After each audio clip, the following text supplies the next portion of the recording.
You're just trying your hardest to try to figure out a way not to listen to God. This is why people go to hell. Each one of the people they have Matthew, Luke, and John all got the message directly from the Holy Spirit, and their message is different from one another because God told them to write it different. All throughout we'll get in. Hang on. Differently. So let's continue on. So you failed to prove the superiority of Muhammad to Paul. No, well, you haven't given me the chance to prove. I'm saying something because you're not talking about that. You keep questioning the sources which document the life and times. No, I'm not questioning. I'm actually giving you. Again, I'm not questioning. I'm giving you information. I'm giving you evidences. I don't need any information. I want evidences. Yeah, exactly. I've given you evidence from the Bible itself. Jesus said that Paul was his chosen vessel to proclaim his message to the Gentiles, to kings, and to the Israelites. If anybody is not a Christian, he's going to say that is a claim. You cannot say, well, it's not a claim. No. You have to disprove the claim. This isn't, and that is what I'm doing. This isn't circular argumentation. Paul, he submitted his message to falsification. 1 Corinthians 14:37. You want to read that for us, Mufasa? No, so let me first show you how. 1 second, give me a minute. He's playing Ring Around the Rosie. Now watch, when it's his turn and we go to the Quran, I'm not going to be talking about who wrote it or scholars say this about the Quran. I'm not going to be doing. I'm just going to destroy it with the prophets and the apostles.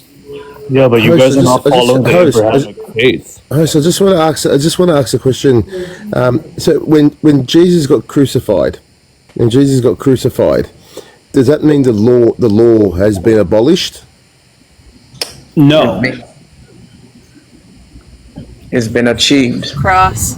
He said on the cross, it is finished. So the law is finished. So basically, prophecies that came before it. Okay. So but the law of Moses. Right. Remember, nobody can do away with the law. That's the problem that you guys have.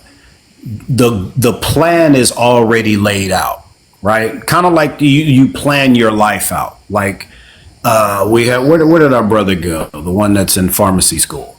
Right now, he's working on a degree so he can be a pharmacist. So he's probably going to work as a pharmacist for 10 years of his life. Then he wants to get into medicine. Okay, did his law change? No.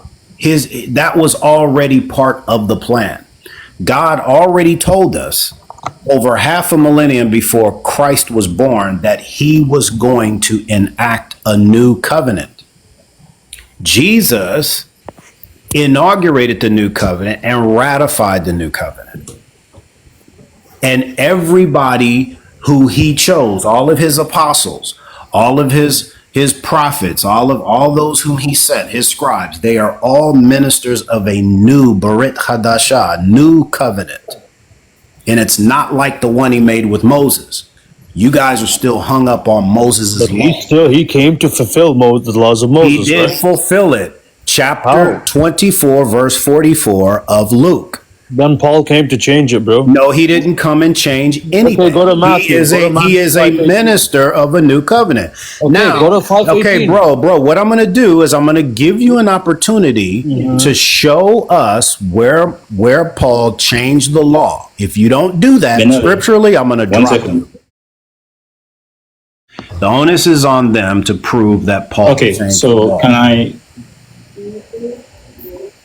All right, so we were having that discussion and then we switched. We went to right, but they're following a prophet. We went to something entirely different. Let me finish, please.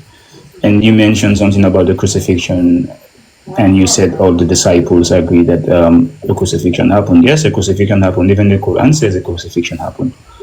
Right. Well, when we look at the testimony, remember this gospels are something inspired by God.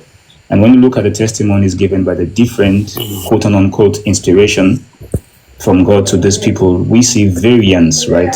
Huge variance in their testimonies that can be likened to direct contradiction to each other's testimony. Okay, if we look so at we'll do that with the Quran. so when we go to the So I was just going to say, so sure, you that, hold, you don't hold have on to just a prove. second, You don't need the Mustafa. Quran to prove your book, right? No. I'm gonna show you. You don't need Mustafa, I'm going to hold show on. you where your narrations in your Quran on the same subject and the same story where they're different.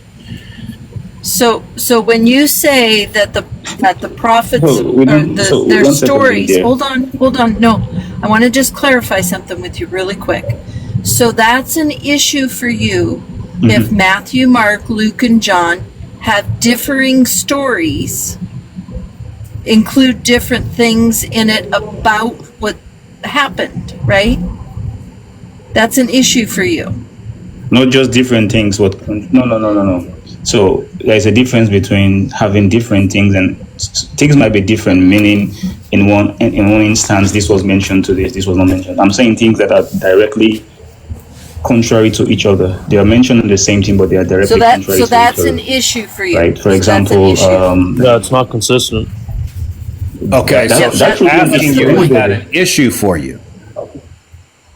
Well, why wouldn't they all write the same? If they No. Is it an issue for you? Is it an issue because when we do that with the Quran, which as sure as you're on this panel, we will do, then Bro, you you're don't need the probably Quran not to- going Yeah, to. but we justify both the book. know, bro, that Jesus was not unalived on the cross. Because Yes, he was, Your own bro. That's scripture. a fact of history. No.